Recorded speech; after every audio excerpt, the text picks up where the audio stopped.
Olê, olá! Sejam todas e todos muito bem-vindos. Meu nome é Dani Taki e hoje eu quero saber de você. Você tá brincando ou você tá de brincadeira? Para quem já me acompanha aqui no canal, sabe que o brincar faz parte da vida das crianças na educação infantil. É brincando que as crianças aprendem. E, de acordo com as diretrizes curriculares nacionais para a educação infantil de 2010, é nessa fase que a criança deve ser estimulada anota aí, desenvolver a sua autonomia, conhecer a si mesmo, conhecer a diversidade ecológica e cultural do Brasil, interagir com adultos e crianças. E tudo isso através da brincadeira. Mas a pergunta que fica é: como é que devem ser essas brincadeiras? Qual habilidade eu estimulo em cada fase de desenvolvimento da criança? Como é que eu faço para o meu aluno parar e fazer atividade? Ele tem que parar. E para você que está brincando, mas não está de brincadeira, eu já vou te dizer uma coisa. Às vezes isso pode ser mesmo um grande desafio. Eu sei o que é você se sentir insegura, com medo de não conseguir ajudar as crianças nessa fase tão importante, porque simplesmente a gente não sabe quais são as etapas do desenvolvimento infantil. E ó, fica bem tranquila, tá? Eu quero e eu posso te ajudar. A gente vai entender primeiramente a diferença entre estar de brincadeira e estar brincando. Quando eu digo a gente está brincando, mas a gente não tá de brincadeira, eu quero dizer o seguinte: quando a gente está brincando, ou seja, quando a gente prepara uma brincadeira, quando a gente prepara um jogo, essas brincadeiras elas não podem e não devem ser simplesmente atividades soltas, desconexas, sem estrutura e sem finalidade. Toda brincadeira que está dentro do seu planejamento, ela deve ser orientada, guiada, ter um objetivo, uma intenção pedagógica que estimula nas crianças as habilidades que vão auxiliar quando o momento de serem inseridas no processo de educação, no processo de educação formal, chegar lá no final do ano no ensino fundamental. Se você está planejando, se você está aplicando alguma brincadeira sem um objetivo a ser alcançado, sem uma intenção pedagógica, você então tá de brincadeira comigo. Mas eu sei que você não tá de brincadeira comigo, porque afinal de contas você tá aqui assistindo esse vídeo, não é mesmo? Ah, deixa eu te falar uma coisa. Nesse mês, agora, vai acontecer um evento ao vivo. Anota o nome, a data e os horários e já se programa. Porque você vai poder fazer as inscrições aqui embaixo na descrição desse vídeo. Vai ter o link para você fazer a inscrição, ou se você não encontrar, você pode ir em alguma das minhas redes sociais, ou no Face, ou no Insta, que vai estar lá também. Super, mega, plus importante. Entra no grupo do Zap sem falta, porque é o jeito mais fácil, mais rápido de você receber as notificações especiais, tá legal? As notificações especiais pro dia deste evento. Te vejo lá. A criança, na fase de desenvolvimento de 4 a 6 anos, era uma criança muito ativa. É normal que ela vai falar sozinha, ela inventa amigos imaginários, ela gosta de colaborar com os pais, então ela gosta de obedecer os pais. os professores e ela tá sempre esperando uma aprovação, tá? Nessa fase também, ela está testando o limite, o que ela pode e o que ela não pode fazer. Ela também começa a querer buscar explicações do mundo, ela quer saber o porquê das coisas, ela quer saber como é que as coisas funcionam. Lembrei, sabe o que o meu irmão fez? Ele pegou a furadeira e furou, uma vez ele achou o máximo a furadeira, e daí ele furou o cano do aspirador de pó. Olha que alegria.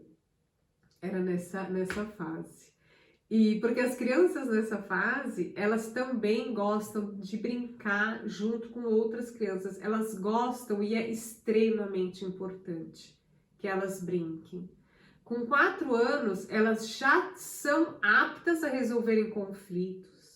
Elas querem agradar os seus amigos, elas são capazes de compartilhar coisas e aumentam a sua capacidade de regulação de emoções. Então, você pode até reparar que uma criança nessa idade, você pode reparar o choro.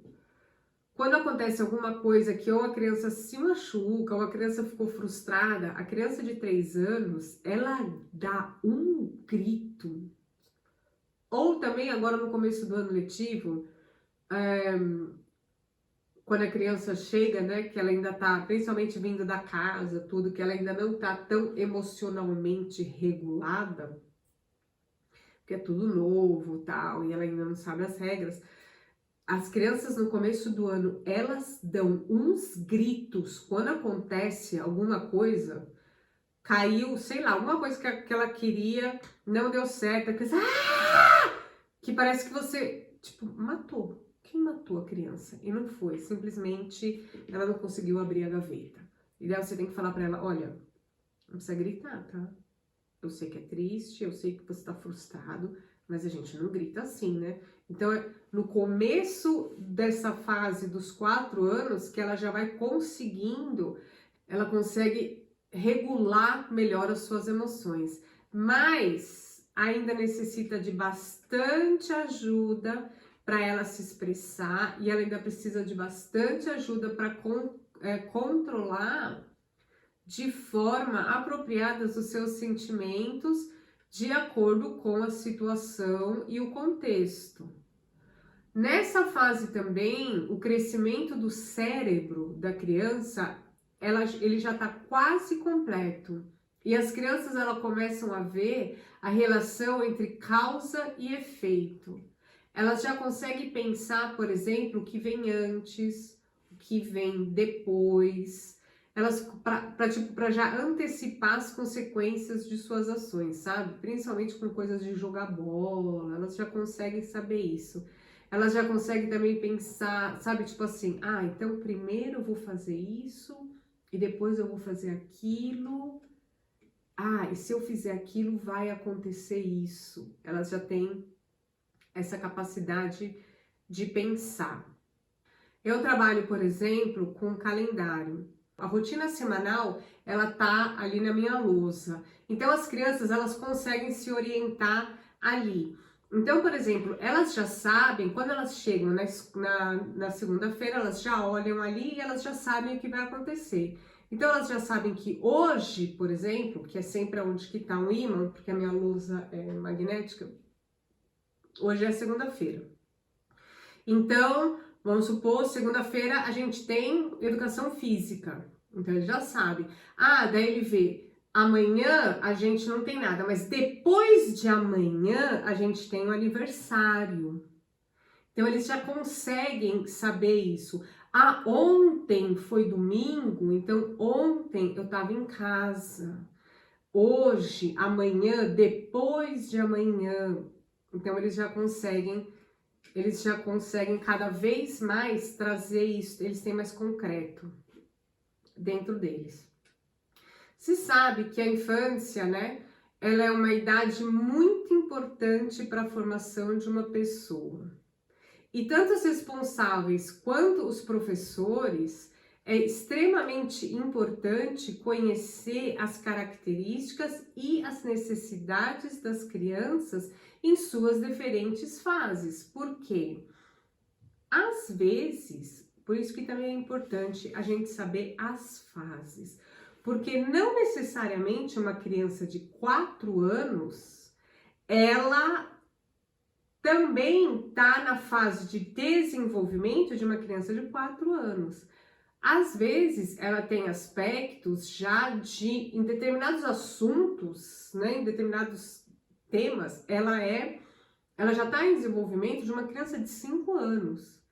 Às vezes, em outros aspectos, ela ainda está numa fase de desenvolvimento de 3 anos. E por que é importante a gente saber? A educação infantil, ela é uma fase muito importante para a formação de uma pessoa. Você tem que imaginar que a educação infantil é como se fosse a base de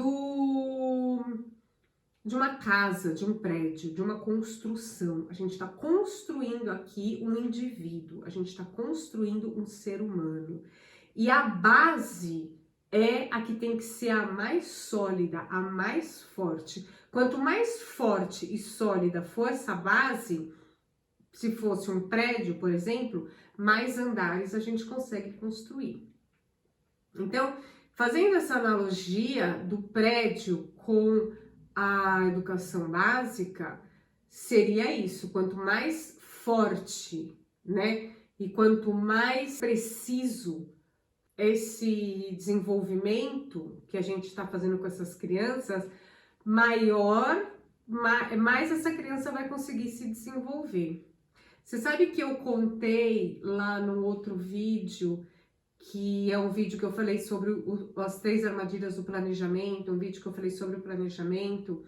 Eu falei sobre o pesquisador australiano Richard Roberts, que ele já escreveu um monte de livro e tudo, e ele falou, e ele é uma das pessoas que fala sobre educação socioemocional, o desenvolvimento da inteligência emocional e as suas vantagens, e que quando a criança, já nessa fase de infância, já desde a fase de infância, ela já tem essas habilidades e essas competências já desenvolvidas, isso vai ajudar ela lá na vida futura. Eles fizeram pesquisas e nessas regiões onde as crianças foram sidas, não, onde essas crianças, nessas escolas, né, da região, e as crianças que tiveram essas habilidades desenvolvidas já desde a infância, nessa região, tinha diminuído as pessoas que tinham sido presas, tinha diminuído a evasão escolar, que você sabe que também nos Estados Unidos é bem grande, né? Tudo isso por quê? Porque já desde a infância as crianças foram assistidas e elas foram desenvolvidas de acordo com sua fase de desenvolvimento e incluindo as competências socioemocionais. Então, é extremamente importante essa fase na vida do indivíduo, né? Então, presta bastante atenção nas características e nas necessidades das crianças nessas suas diferentes fases. Quando a gente faz isso, vai ficar muito mais fácil da gente conseguir entender alguns comportamentos infantis. Você fala, ah, isso é da idade. Também a gente vai conseguir reforçar atitudes positivas e a gente consegue dar os limites quando isso é necessário, porque sim, é extremamente necessário dar limites. Outra coisa que a gente tem que prestar atenção é que tanto os fatores que são hereditários como os fatores ambientais, onde a pessoa vive, o ambiente que a pessoa vive, tem um papel muito importante no desenvolvimento e no comportamento das crianças. Um complementa o outro, porque a criança, quando ela nasce, ela já traz de fábrica algumas características, né? Algumas características comportamentais. Tem crianças que têm um comportamento mais forte, tem crianças que são mais tímidas, e a gente tem também os fatores que são hereditários, e a gente tem os fatores que são também ambientais, que é do lugar onde você vive. De repente ela vem de uma família onde os pais têm pouco estudo, então elas chegam diferente pra gente, nunca ninguém leu uma historinha para elas, elas não têm vocabulário, o vocabulário é bem baixo, ou ela vem de uma família que tem uma expectativa que a criança já tem que estudar, já tá lá, que ela vai estudar na Harvard e ela vai ter que falar, sabe assim? Também tem, que também não é bom. Então, tudo isso também influencia, né? Então, tanto os fatores hereditários, como o que a criança já traz dela mesmo e o ambiente que ela vive. Um, na verdade, complementa o outro. Que nem eu falei, né? Da herança genética, o temperamento.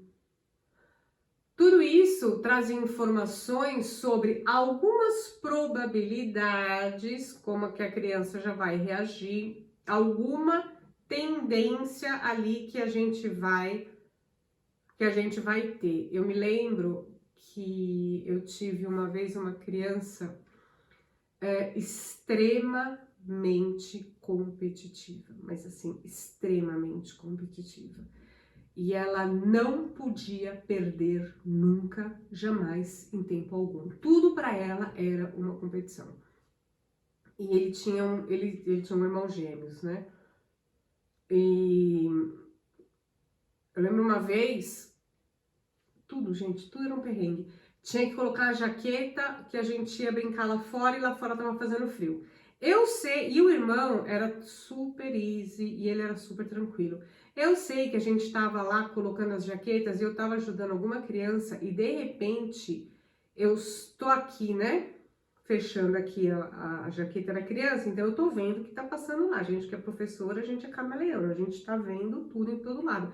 Eu só sei que o menino ele ficou, por algum motivo, enraivecido nessa vida.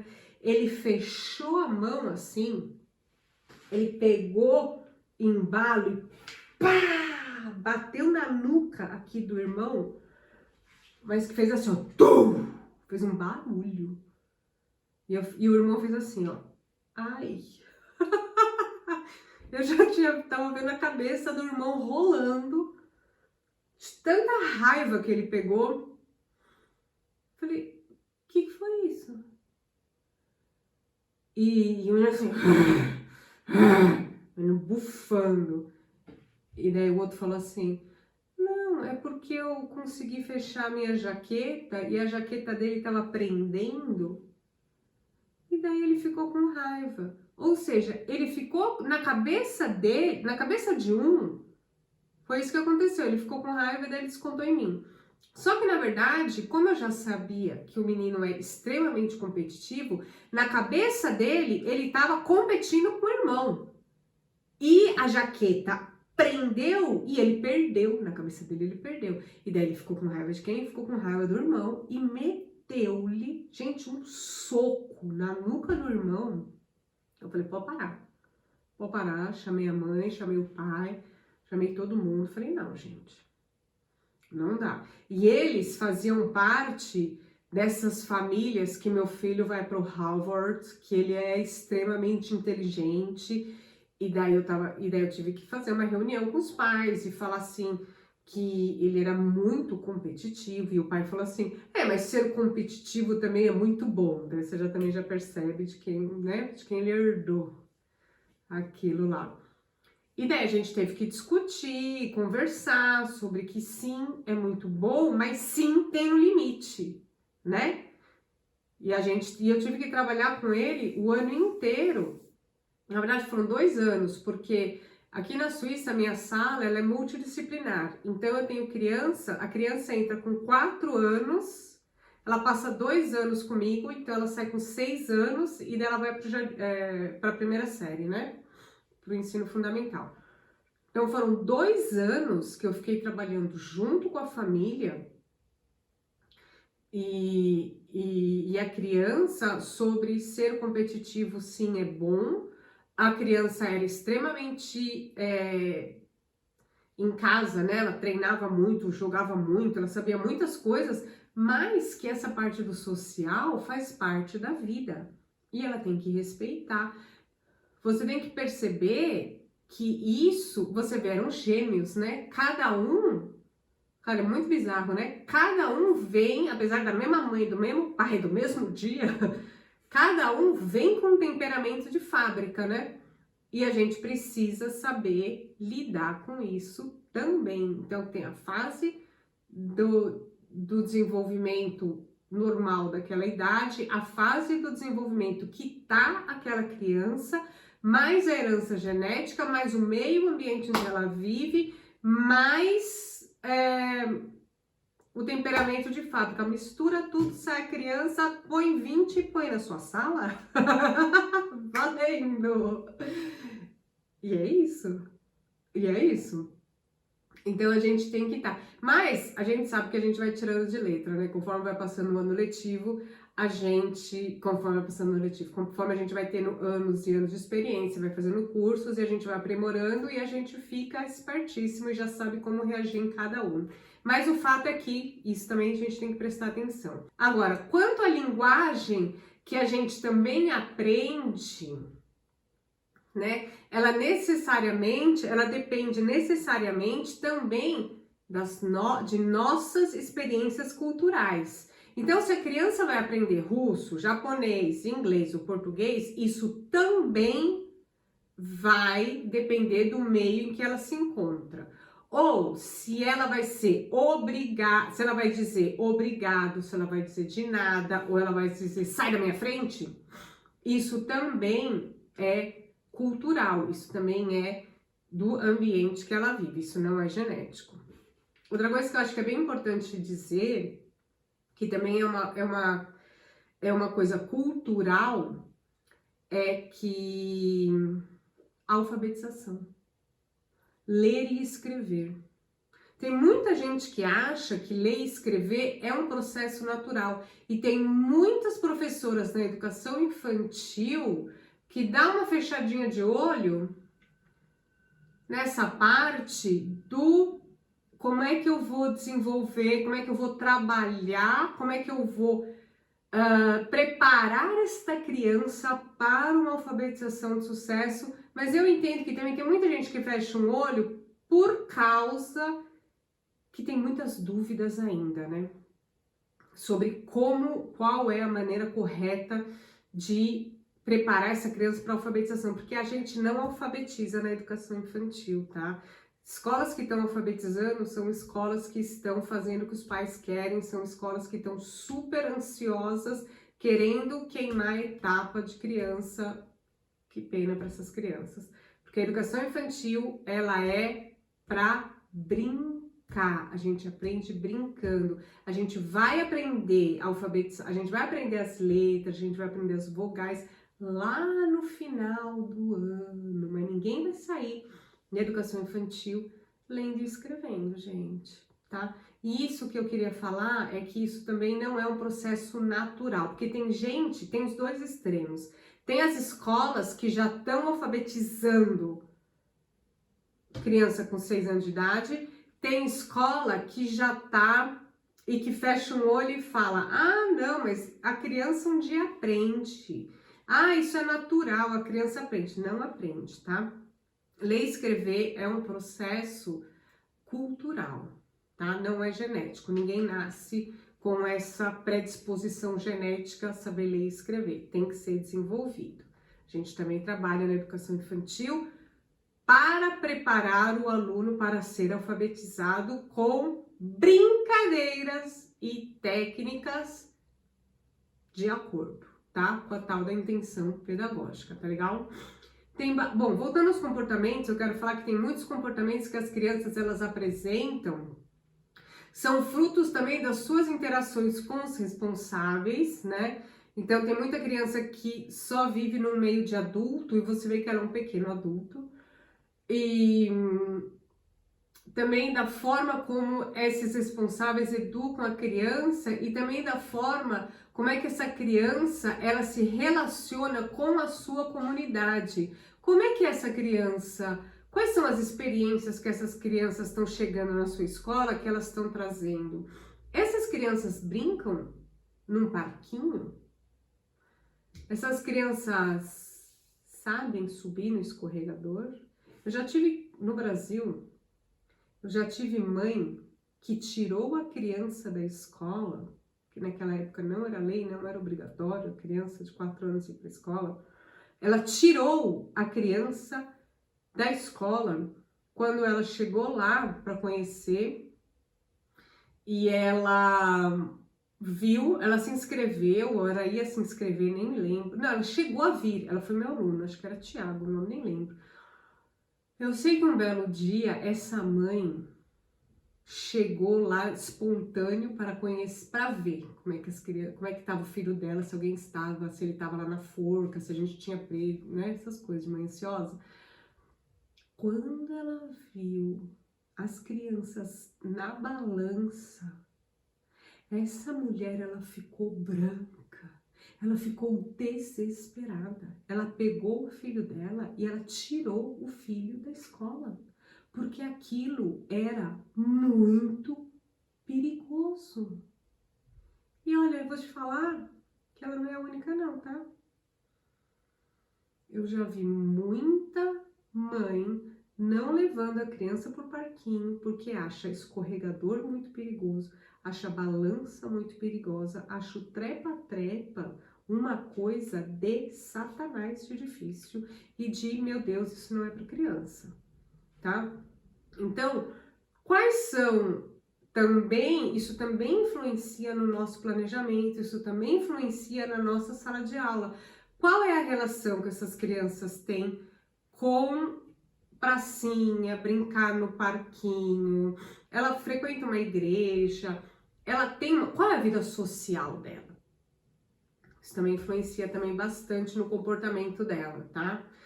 Bom, enfim, durante cada uma das etapas, né, do desenvolvimento, vão surgindo sempre dificuldades, vão surgindo desafios, tanto para as crianças, quanto também para quem cuida dela. Por isso que é tão importante a gente saber as etapas do desenvolvimento.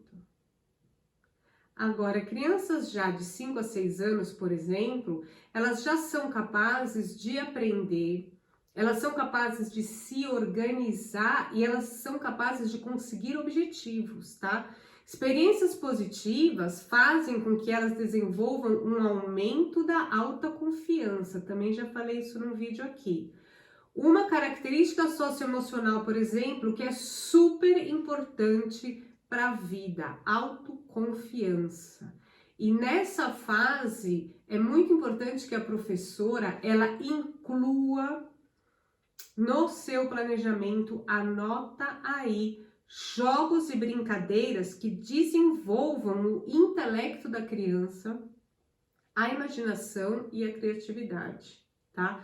Que não sejam nem tão fácil, foi ótimo, que esses jogos ou essas brincadeiras não sejam nem tão fáceis e nem tão difíceis. Porque é fácil que daí a criança pode, dependendo do temperamento da criança, ela pode ficar naquela zona de conforto e não tentar o difícil, né? Porque ela falou, opa, vou pegar aqui, eu sei que essa aqui é facinho, eu consigo. E nem tão difícil que vai frustrar, entendeu? Fica de olho no desenvolvimento dessa criança. Para te ajudar na hora de planejar, eu vou te trazer aqui alguns estágios social do brincar para você em um primeiro momento. Para você agora nesse primeiro momento de começo de ano letivo, né? Bom, quando a criança ainda é bem pequena, ela brinca paralelo, ou seja, ela tá brincando com outras crianças ali no mesmo lugar, mas elas não brincam juntas. Tem um monte de criança, mas ninguém tá brincando junto, elas só estão brincando paralelo, uma do lado da outras, tá? E não ocorre nenhuma interação. Logo depois dos 3 e 4 anos de idade, daí sim a criança passa para o estágio que é associativo, onde elas se interessam pelas outras crianças e daí elas começam devagar a interagir nas brincadeiras. Lá por volta dos 4 anos é que a criança começa realmente a se socializar. É nessa fase de desenvolvimento que elas iniciam a compartilhar ideias, elas compartilham brinquedos, elas conseguem jogar jogos com regras e com diretrizes ali que foram estabelecidas. É aqui também onde a gente deve iniciar a introdução das regras de convivência da nossa sala de aula. São essas regras que vão ajudar as crianças a se orientarem dentro da sala com os colegas e com os professores. E também vai ajudar na hora que aparecer um conflito, na hora que aparecer um problema. São as regras de convivência, quando elas são bem introduzidas e elas são seguidas, inclusive pela professora. São essas regras que vai fazer com que você consiga seguir o seu planejamento sem ter que ficar o tempo todo parando para resolver um conflito, um perrengue dentro da sua sala de aula, do tipo criança que briga o tempo todo com a outra por causa de algum brinquedo. Esse brinquedo é meu, fui eu que peguei, larga. Eu peguei aqui primeiro, sabe essas coisas? Criança que não sabe perder e tem ataque de raiva. Criança que é mais tímida e não consegue se impor e dela também não consegue participar, tá? Então, isso ajuda você, professor, durante todo o ano letivo a não sair da sua sala de aula. Fica a dica.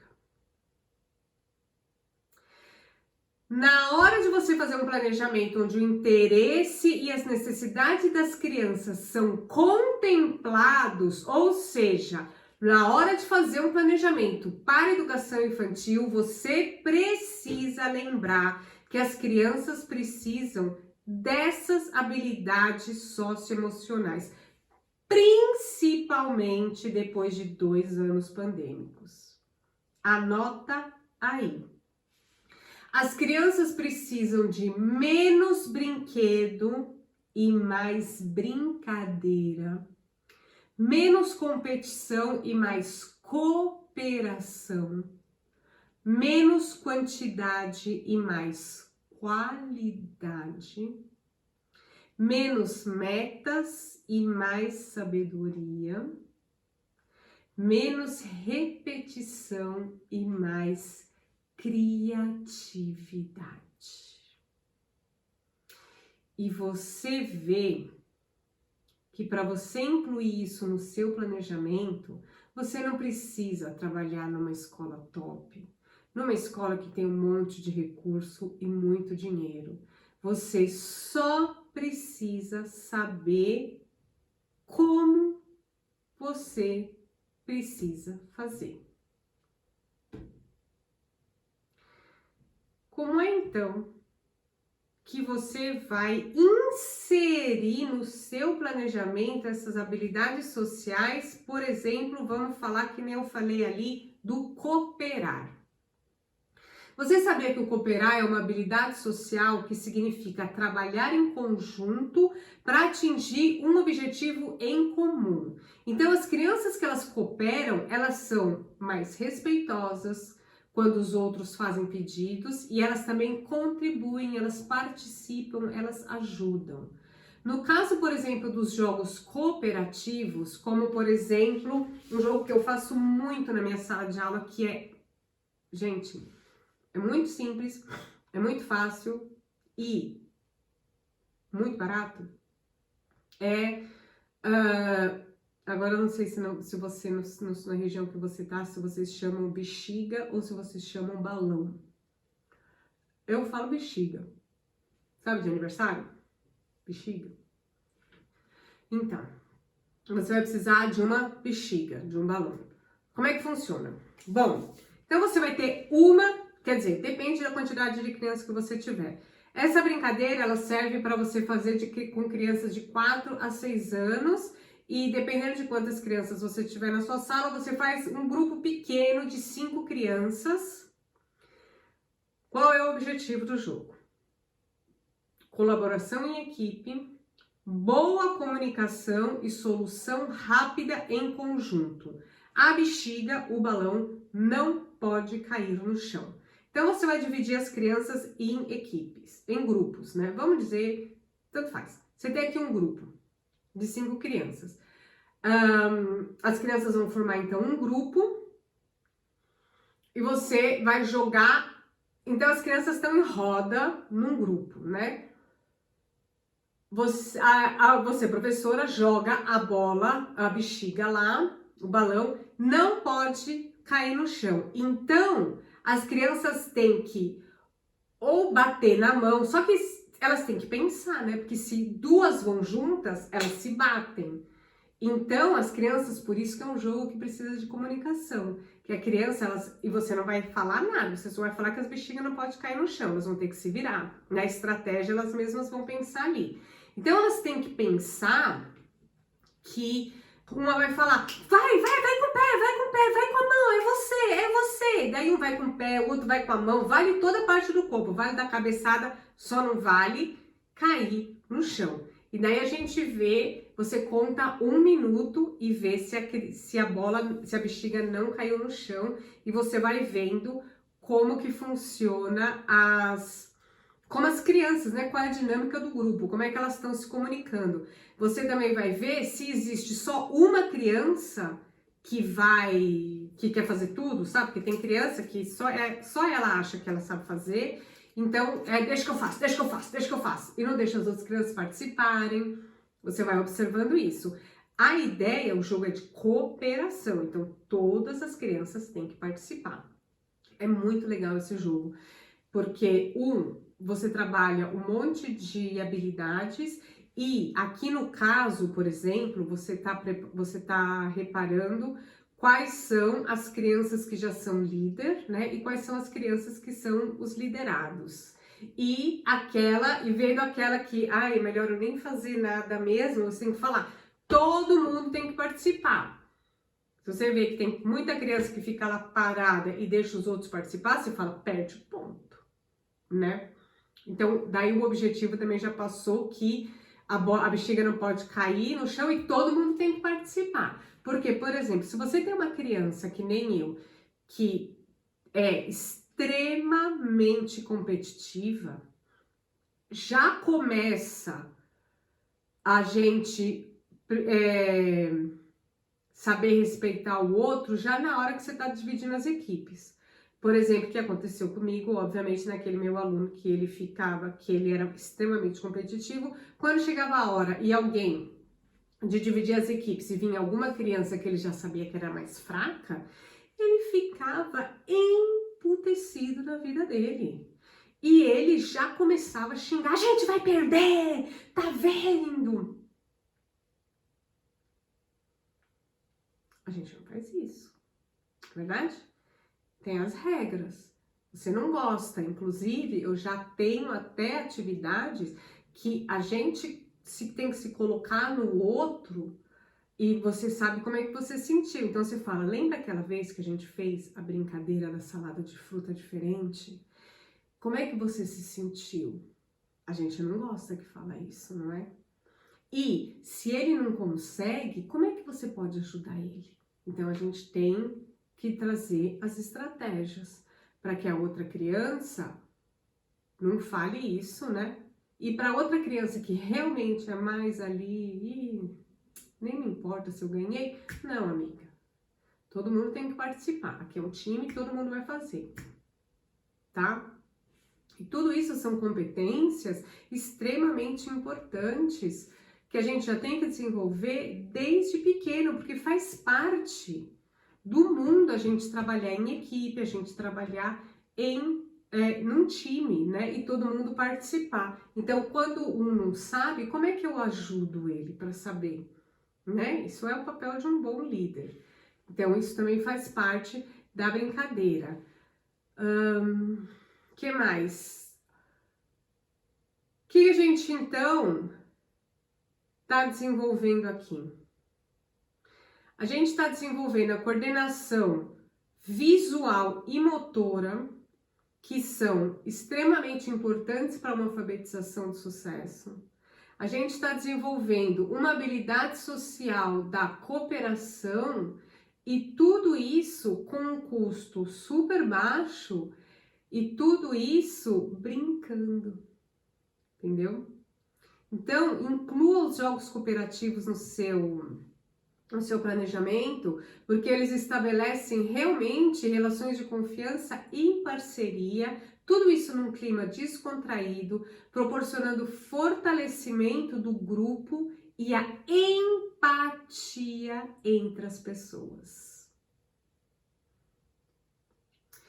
Outra brincadeira que você pode fazer com a mesma bexiga, porque geralmente a bexiga ela fica mais de uma semana, ela fica ali cheia.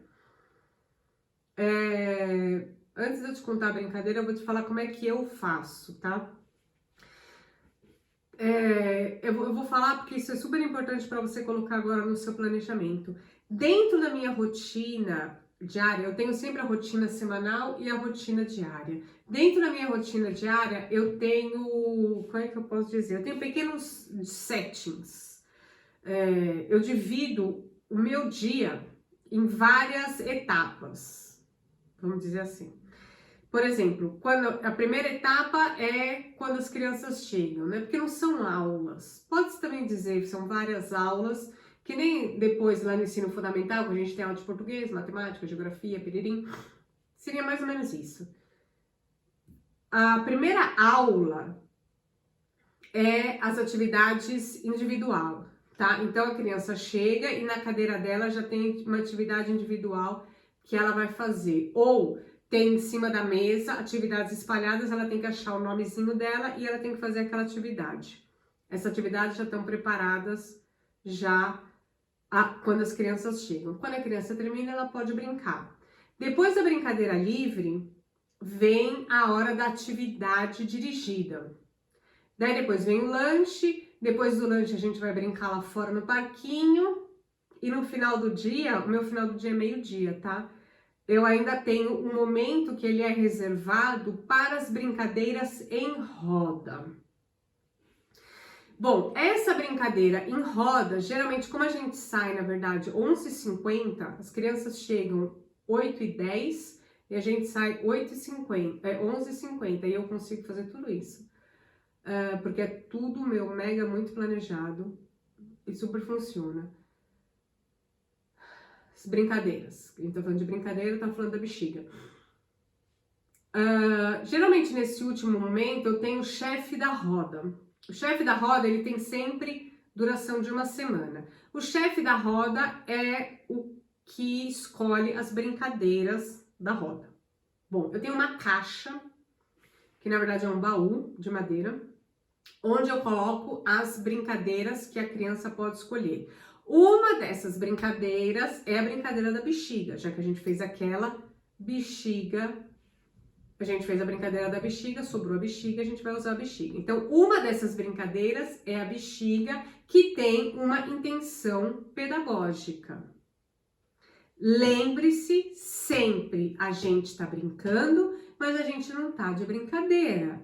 Então, essa brincadeira com a bexiga, ela tem o objetivo de desenvolver a coordenação visual, espacial e motora da criança, que, como eu disse antes, é extremamente importante para a criança lá no ensino fundamental ter uma alfabetização de sucesso. Ou seja, é assim que a gente prepara os nossos alunos no jardim da infância para serem alfabetizados.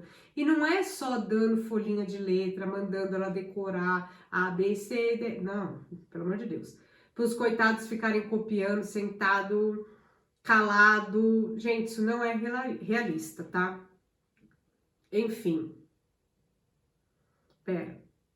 Agora tenho que falar uma coisa. Gente, as crianças que vão aprender a ler e escrever no ensino fundamental lá para o final do jardim da infância. Só que antes disso, durante todo o jardim da infância, elas precisam brincar, jogar diferentes jogos, elas precisam ouvir histórias, construir a sua identidade, a autonomia e muitas outras coisas. Lembre-se disso na hora de você planejar a sua aula. E todas as brincadeiras, jogos, interações, tudo tem uma intenção pedagógica, tudo tem um objetivo.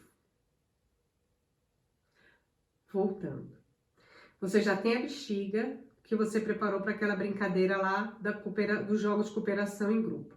Agora, essa mesma bexiga, ela pode e deve ser usada para uma outra brincadeira, onde agora o objetivo é a coordenação motora visual, porque ele tem que ver aonde que está a bexiga, e espacial, porque ele tem que se movimentar ali naquela roda, e motora, né? Para ele não tropeçar nas pessoas, não cair, essas coisas. Então, vamos ver, a brincadeira vamos ver quem é que consegue ficar mais tempo jogando a bexiga para cima, sem deixar ela cair no chão. Vale tudo. Vale você pegar, você fazer com o dedo, No final do ano, essa brincadeira não tem nem mais graça, porque as crianças já estão tão treinadas que daí aquilo não acaba nunca, né? Mas no começo do ano, vixe, é super difícil. Vale tudo. Vale fazendo o dedo na palma da mão, assim, com a cabeça, com o pé, vale tudo. Só não vale deixar cair no chão. E daí a gente conta, além de tudo, né? Então, quer dizer, além de tudo isso, a gente ainda tá fazendo a matemática na prática. Então, vamos ver quem é que consegue? Daí eles começam a contar, daí a gente vai e a gente anota. Então, você vai, além das habilidades que eu disse antes, a gente ainda vai matemática na prática. Ai, que festa! De 400 habilidades em uma brincadeira só, não é verdade? Aqui também a gente observa algumas habilidades socioemocionais que as crianças têm ou não, como saber perder, saber ganhar. Quando a gente ganha, a gente não ri do outro. A gente se alegrar, a capacidade que a criança tem de se alegrar quando o outro ganha. Gente, isso é muito difícil também. A gente tem que treinar.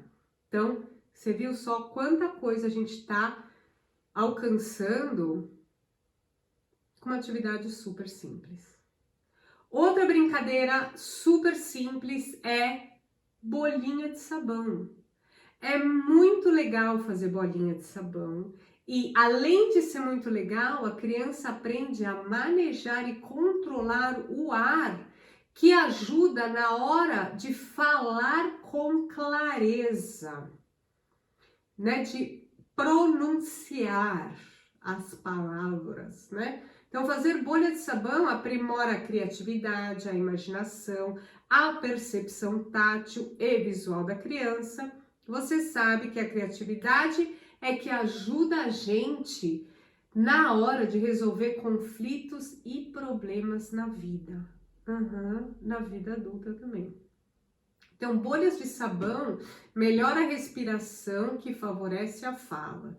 Desenvolve a coordenação espacial, super importante na hora de aprender a escrever, sem ter que ficar de castigo preenchendo folhinha. A criança ela desenvolve também noções de direção e de posição do corpo no espaço e até de lateralidade. Bolhas de sabão, cara, é muito mágico, né? Mas olha isso, bolinhas de sabão amplia a atenção e concentração. Lembra que eu falei que sim, a criança ela tem que trabalhar concentrada, ela tem que ter a capacidade de se concentrar, mas não precisa ser de castigo ali na folhinha. Criança que fica lá, que ela consegue, quando ela faz uma coisa legal, né? Você vê que ela consegue ficar lá horas, um tempão se concentrando.